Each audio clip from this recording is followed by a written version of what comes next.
Nanawagan ang ilang senador na itigil muna ang usaping politikal ngayong nahaharap ang bansa sa panibagong hamon. Giit ng ilang mambabatas, panalangin at agarang tulong ang kailangan ngayon ng ating mga kababayan. Si Bernard Ferrer sa sentro ng balita.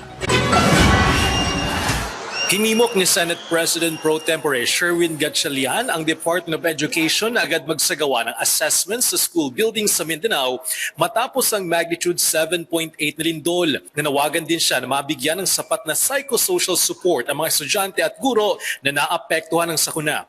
Ayon kay Gatchalian, mahalagang matiyak na may access sa mga apektadong komunidad sa ligtas na matutuluyan, sapat na pagkain at kinakailangang serbisyong medikal. Ibibigay din ng majority block ang isang buwan nilang sahod para makatulong sa ating mga kababayan. Samantala, binigyan din naman ni Senator Alan Peter Cayetano ang pangangailangan ng mas matatag at pangmatagalang programa para sa rehabilitasyon at pagbangon ng mga lugar na sinalanta ng lindol sa Mindanao. Suportado anya niya ang pagdaraos ng isang special legislative session kung makatulong ito para mapabilis ang pag-aproba ng mga kinakailangang ayuda at polisiya para sa mga apektadong lugar. Muli rin niyang itinulak ang pagpasa ng panukalang batas na lilikha ng isang permanenteng Department of Emergency Response para mapabilis at mapahusay ang pagtugon ng pamahalaan sa mga sakuna, lalo na't madalas samaan ng bansa ng bagyo, lindol at pagputok ng bulkan.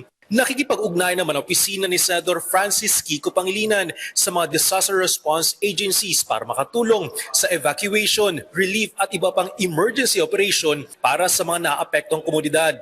Nanawagan naman Senador Panfilo Ping Lacson ng time-out o pansamantalang pagtigil sa mga usaping pampolitika sa Senado para maituon ang pansin sa panalangin at pagbibigay ng tulong sa mga biktima ng lindol. Git ni Lacson, dapat nakatuon ang atensyon ng pamahalaan sa pangailangan ng mga Pilipinong naapekto ng sakuna sa Mindanao. Bernard Ferrer para sa Bayan.